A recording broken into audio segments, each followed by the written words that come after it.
in chiropractic, there were many people who were lecturing on laser therapy and being credited as being laser therapy experts.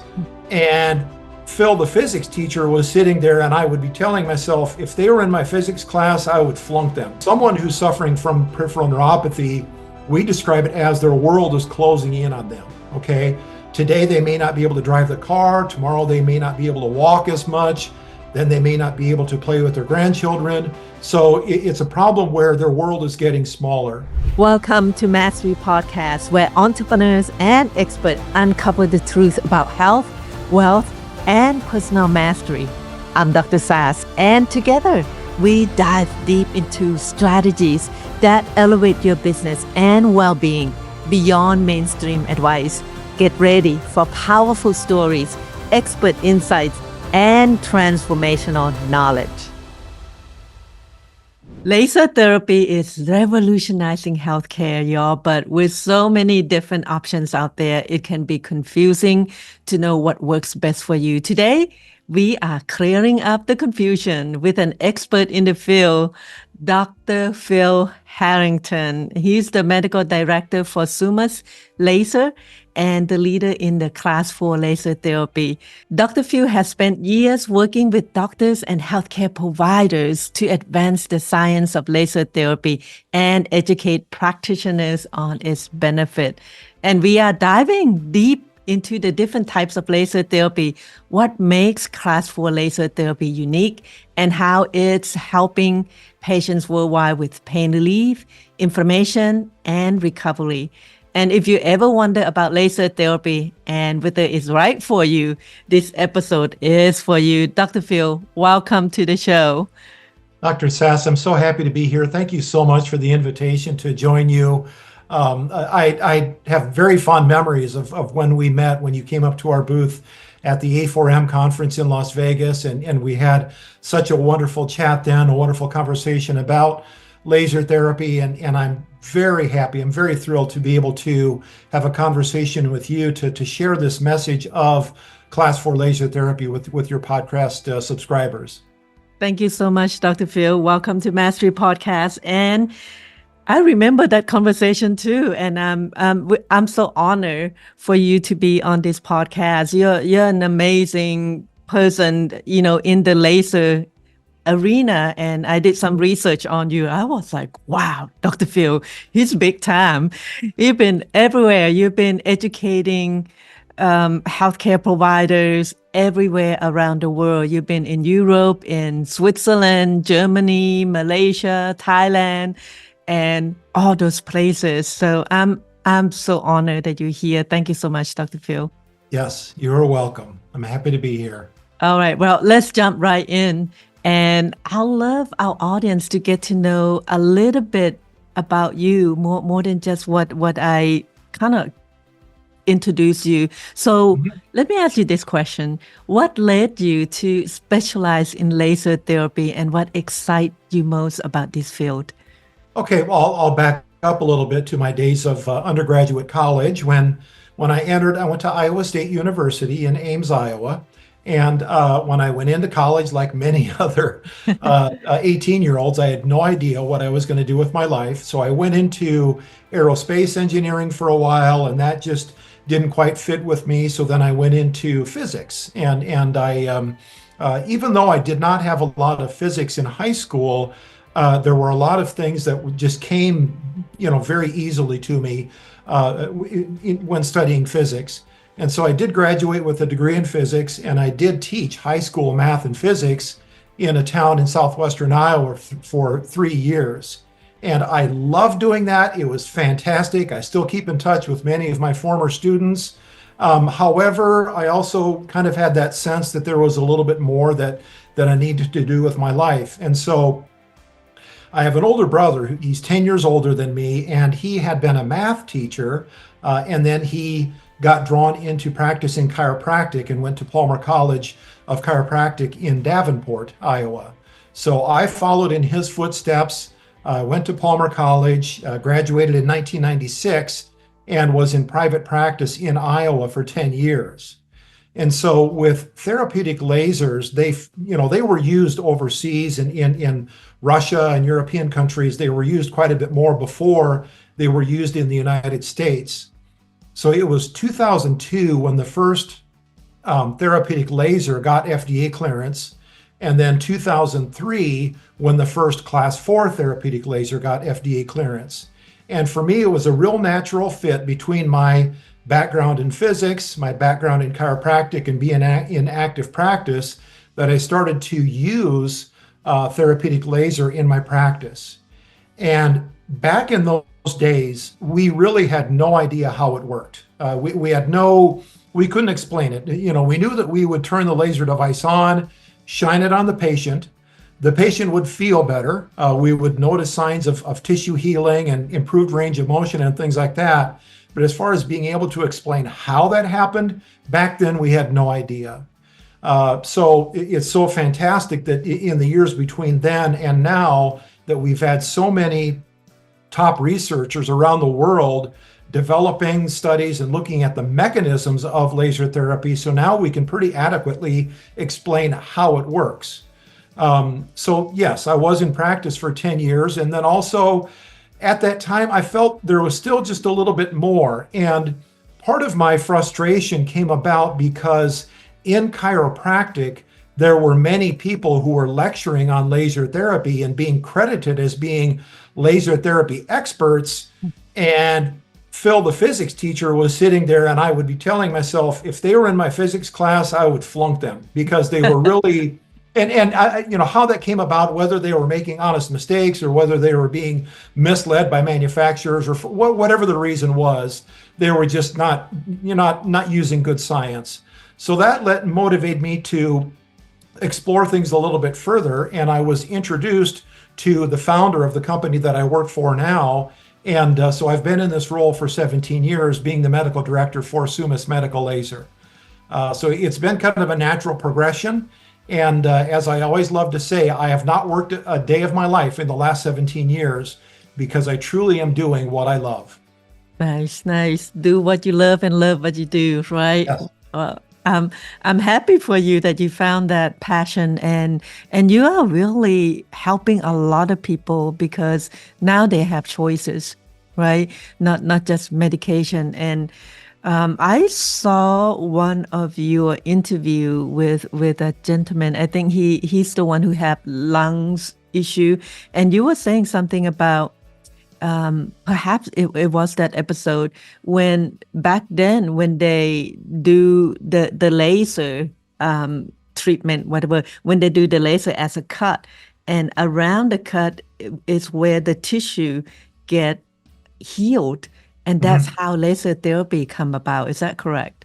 Right. And that also explains the terminology between hot laser and cold laser. Yeah. So in the 1970s, and you have to kind of put yourself into a little time machine. In the 1970s, laser technology was nowhere near as advanced as it is now. And there were many things about laser back in the 1970s that they did not know. So there was an American doctor by the name of Dr. Glenn Calderhead working in Japan with another Japanese doctor, and they were using lasers. It was a focused laser to remove skin tags or other dermatological lesions, things of that nature. And yes, when they would cut off the skin tag, they would notice, it not only cut off the skin tag, but then also the small region around it, the tissues looked healthier. So where they cut off the skin tag, they called that high level laser because it was ablating, it was cutting the tissue. And then off to the side, they called that low level laser. Yeah. So then from the 1970s until just a few years ago, there were dozens of different terms thrown around about this procedure. What we are doing, we're shining light on tissue with the intention of producing a positive biological effect. So that was called low level laser, low reactive laser, cold laser, soft laser. There were so many different terms thrown around. Right. And then finally, just a few years ago, a team of experts from around the world decided to call it photobiomodulation. And so that is the official term. It's the official search term with the Library of Congress. And it's important to understand the different ways that laser will interact with tissues. If we focus it to a small spot and use high power, yes, we can cut. That's a surgical laser or a dermatological laser. But with the lasers that I'm talking about, it's lower in power and we allow the beam to spread out and diffuse, and we induce therapeutic effects in the patient.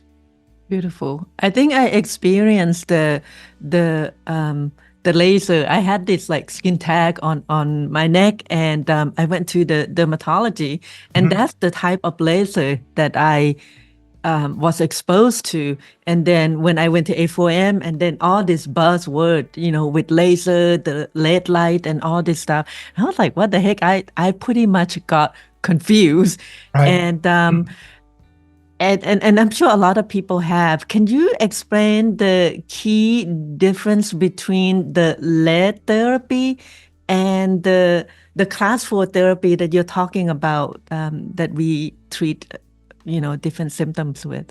Right. So first we compare the difference between a laser and light emitting diode, or LED. And the key thing is that laser light is coherent. And if you had any touch on physics in high school at all, there was always a diagram where they would show light waves that match up with each other. It's been a while for me. Yeah, I know, but I try not to give people I remember flashbacks. vaguely. I don't want to give you a flashback to those days, but it is an important difference to know that laser light is coherent, LED light is non-coherent. So there are a couple of things that happen there. With therapy, when we shine laser light on tissue, it creates what's called speckle formation, which leads to improvements in microcirculation. But then also, laser light can penetrate deeper into the body because that coherency allows it to be slightly focused, and we do get better penetration into the body. With light emitting diodes, the light is non-coherent, and then also another term that is used is called bandwidth. So like, let's say, for example, a light emitting diode is advertised as having a wavelength of 800 nanometers. It's not always going to be exactly at 800 nanometers. There is a certain plus or minus to that, and that's just the nature of light production from a semiconductor diode. So with a LED device, it's going to be plus or minus 50 nanometers. So if it says 800, it could be 850 or it could be 750.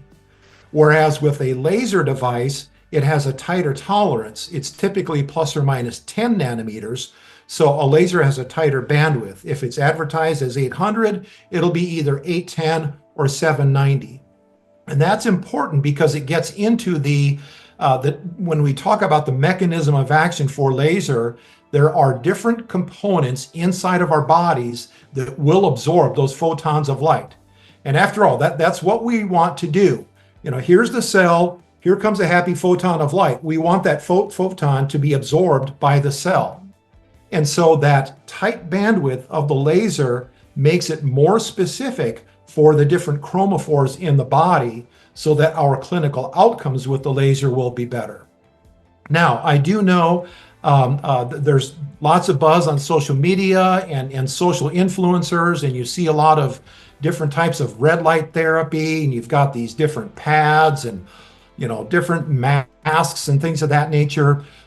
Most or nearly all of those devices, first off, they're light emitting diodes, and they may be using only 1 or 2 wavelengths of light. Now, granted, they may give some benefit. However, if we want to get the best benefit for a specific condition, we're going to use a therapeutic laser to deliver a targeted treatment specifically to those tissues, whether it's a frozen shoulder or low back pain or Achilles tendinopathy. If we want to do a specific focus treatment, we would use a class 4 therapy laser. When it comes to the light emitting diodes, they will get their best response if we do a treatment over the entire body. And so there are beds. It looks like a tanning bed, but instead of using UV light for tanning, we are using red and infrared and blue wavelengths of light. The patient will lay in that bed completely unclothed. It's important to know, laser and LED do not pass through clothing. It has to be directly onto the skin. So the patient will lay in those we call it whole body photobiomodulation. They will lay in that bed for 10 to 15 minutes to get that full systemic effect of the absorption of the LED light. Thank you. Thank you. I hope a lot of people get that. So there's two different things we talking about here. LED, which is, you call that, what's the full word for LED? Light emitting diode, LED. Light emitting diode. And then there's the laser, the class 4 laser therapy that we use for therapeutic, right? And the LED, it need, and actually both, right, need to be on the skin. Yes. And it need to be, you need to be completely unclothed in the kind of like a tanning bed to get to get that LED therapy. But what are we talking about today is the class 4 laser therapy that is used in physician offices and stuff like that to treat patients with different, is it pain and inflammation condition that we're talking about? Right. To summarize it, anywhere there is pain, inflammation, or tissue damage. And quite often those three things go hand in hand together. And so it could be a specific musculoskeletal injury from trauma, from a slip and fall or a motor vehicle accident. It could be from a repetitive use injury. It could be a nerve damage, for example, with diabetic neuropathy or things like of that nature. So, I mean, we just to overall summarize it is pain, inflammation, and tissue damage. And so we can talk about specific conditions anywhere from head to toe, such as Bell's palsy, trigeminal neuralgia, rotator cuff problems, low back pain, all the way down through the legs to plantar fasciitis, Achilles tendonitis, and things of that nature. Awesome. Thank you for clarifying that. And I know before I had my conversation with you, I was pretty thoroughly confused. So that is clear for our listener out there.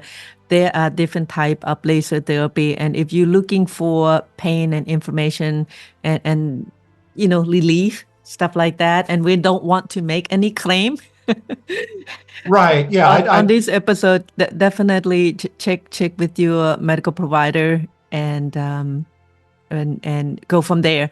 And talking about the real world impact, right? Different patients or different people that you have come across that tell you stories about how it helped them with their health and stuff like that through the class 4 laser therapy. Can you give us a few example of those type of cases? Right. And yeah, I'll just tag on to your disclaimer there. This is for informational purposes only. And yes, you have to consult with your healthcare provider about any specific healthcare. And then also, I'm not making specific claims for class 4 laser therapy. I'm simply relating what I have seen and what's been reported to me from clinics. So I'll start and we'll go from the bottom up. One of my favorite ones was several years ago, the U.S. women's Olympic soccer team won the gold medal, and they were using class 4 laser therapy in their training room as they were training and practicing and competing up to winning the gold medal. And one of the players had a chronic Achilles tendonitis issue that did not respond to massage or other modalities or other procedures. But then once she got the laser on her Achilles, then the problem resolved. And there were other plays. Obviously soccer is a very intense sport. And so after they won the gold medal, the next year I was at a physical therapy athletic trainer conference, and I see this gentleman walking across the room, just walking straight towards me. And I got to thinking, oh my gosh, what did I do? And he came up to him and he introduced himself and he said, I'm the head trainer for the women's soccer team. And he says, I just had to thank you because I know that laser got our players back on the field more quickly. So that was just so rewarding to hear that sort of a positive response from a guy who, he really had no exposure to laser before that, but now for him to have that dramatic impact on his players, that was really cool. And then just continuing up the lower extremity, we are seeing a lot of clinical use of these devices for patients suffering with peripheral neuropathy. And, the typical causes of peripheral neuropathy are going to be diabetes or chemotherapy or alcoholism. There can be idiopathic or unknown causes, and then there's many other causes associated with it. So one unfortunate side effect of the growing rates of diabetes in the US and around the world is patients are suffering with nerve pain and nerve problems in their legs and feet to the point where they have balance issues, or they may not feel the brake pedal in their car, so on and so forth, have trouble sleeping. What we have found, and there are studies to support this, is that class 4 laser therapy treatments delivered to the low back and the lower extremity will significantly reduce their symptoms associated with the neuropathy. So we can get them restoration of proper sensation in their feet and toes so they can get their quality of life back. You know, someone who's suffering from peripheral neuropathy, we describe it as their world is closing in on them, okay? Today they may not be able to drive the car, tomorrow they may not be able to walk as much, then they may not be able to play with their grandchildren. So it's a problem where their world is getting smaller. If we can help them with the laser and improve their sensation and mobility, and that's a very good thing for them. Yeah. So we have very rewarding cases of improvement for patients suffering from peripheral neuropathy. Wow, that's an amazing improvement in quality of life, right? I mean, you can go from being depressed to like live life again. Right. Yes. Yeah. It's so rewarding to see them. We have very many video testimonials from these patients. They are so happy and grateful. And I always like to think about, yes, we had that impact on that particular patient, but then you have to look at that ripple effect around them. What effect does that have on their immediate friends and family? What effect does it have on their social relationships? And then, what effect does it have on their relationship with the checkout clerk at a store, or with the server in a restaurant, or things like that. So it really is improving that individual's quality of life, but then also having that ripple effect of improving quality of life for everyone. Wow. Wow. And is there any other cases that you would like to share with us?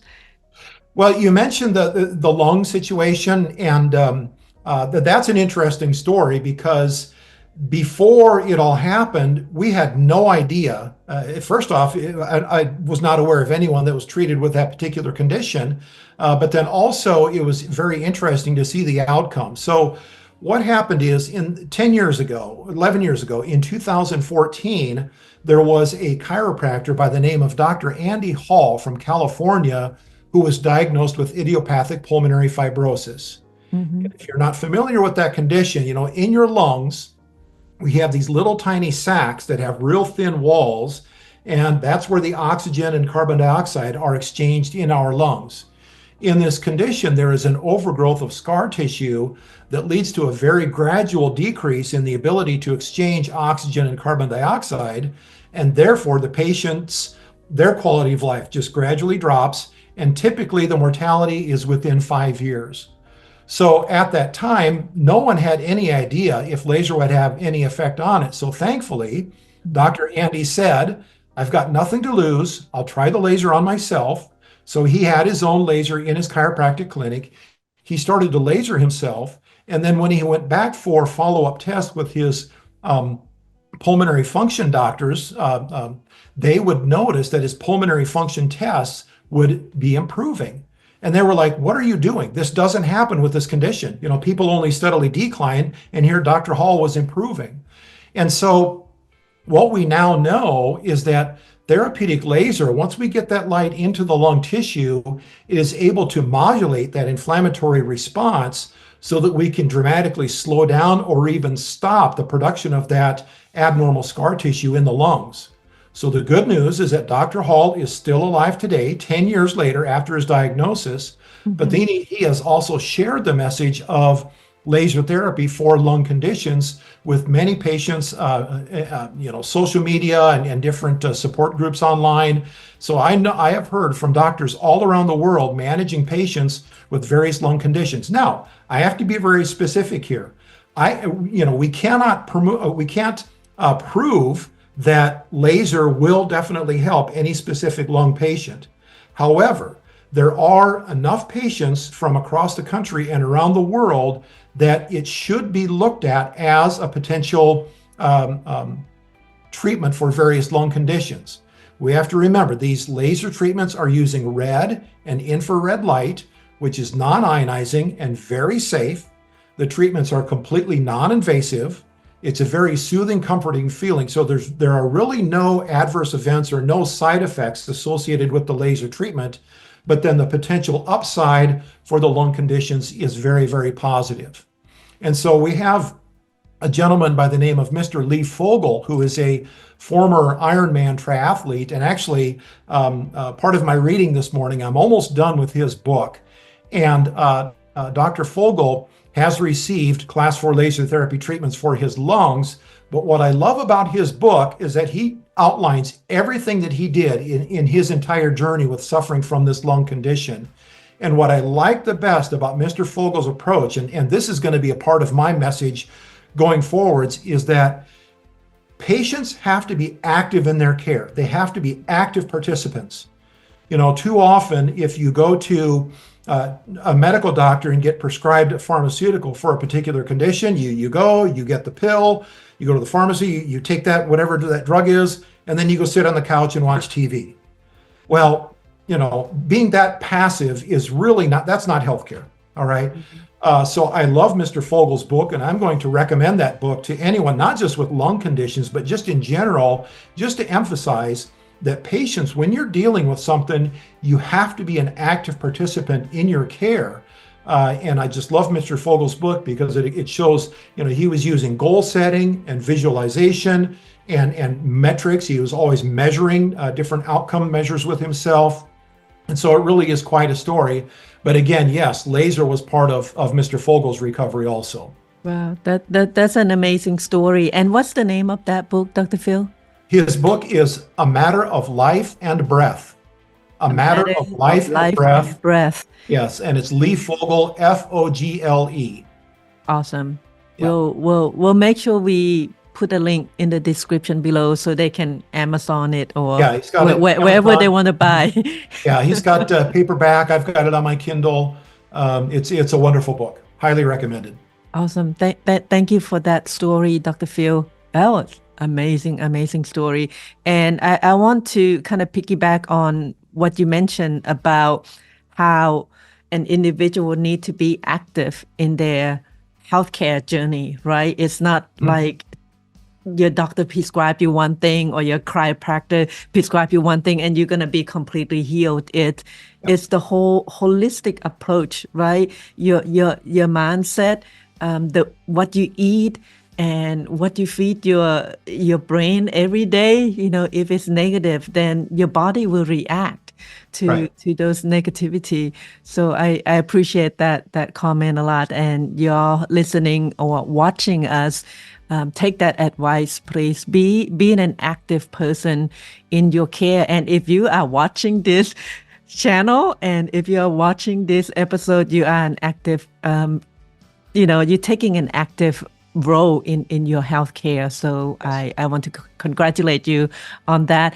And Dr. Phil, if someone watching today and they think, oh, that is the exact condition I have, or I have this pain, or I have this joint issue, I have this what they call inflammation issue, and they want to check out laser therapy, can they just go on Amazon and order something?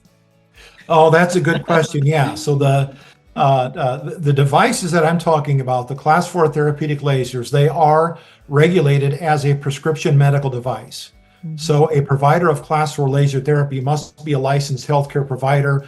Most of our providers are chiropractors, but we are getting more and more providers who are physical therapists, medical doctors, naturopathic doctors, so it does have to be a licensed healthcare provider for the class 4 laser therapy. I want to make sure I make that point across because a lot of people see something and they went and do some research and they don't know enough and they saw a cheaper imitation or They're like, oh yeah, I can get this for $100 from Amazon. It's like, no, if you Right. know, if And it's we've cheap, and it's we've had that probably happen, and yeah, I mean, we have to make mistakes, and it's sorry to see people go through mistakes like that. yeah. And yeah, you think it's inexpensive, but then that it just ends up being money wasted. And we have had patients, specifically, I can show a case with diabetic neuropathy where they did that, where they used those, cheap, inexpensive light therapy boots and got no response. And then once they got treated with class 4 laser therapy,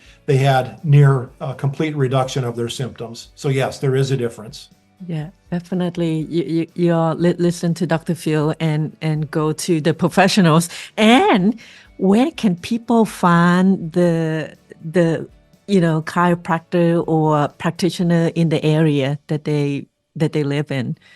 Okay, first off, they can go to our company website, which is summuslaser.com, SUMMUSLASER.com. And we do have a find a provider locator map on our Summus website. Another solution would be to just do a simple online search for class 4 laser therapy near me. That's another option. Another option is to just go ahead and reach out to me directly. My personal website is drphilharrington.com. So DRPHIL Harrington.com. And I have a contact form in there, and I'd be more than happy to help people with questions that they have. Awesome. And we'll put all those links in the description so people can just have an easy click on there. And you guys see it, B-roll in on the bottom there. So check out Dr. Phil's research. You're doing like continuous research in laser therapy. Is that correct? And it's the information lives on your website? Right. We're always learning. We have many practitioners around the world, and we have research facilities that are doing things, so this technology is here to stay. I mean, there are so many conditions and so many patients that benefit from the treatments, and it's so wonderful because it's non-invasive. And I guess one other thing I want to point out is that laser treatments alone are fantastic.